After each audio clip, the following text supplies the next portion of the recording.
नमस्कार मित्रांनो, ऑक्टोबर महिना सुरू झाल्यापासून राज्यात उन्हाचा कडाका वाढला आहे. उकाडा जाणवायला सुरुवात झाली आहे. सर्व शहराचं कमाल तापमान 30 अंश सेल्सिअसच्या वर गेले आहे.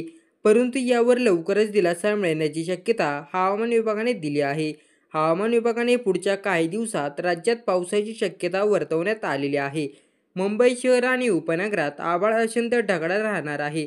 इतर रिमझिम पावसाची शक्यता आहे. तर कोकणात रत्नागिरी आणि सिंधुदुर्ग जिल्ह्यामध्ये विजांच्या कडकडासह हलका ते मध्यम पाऊस पडू शकतो.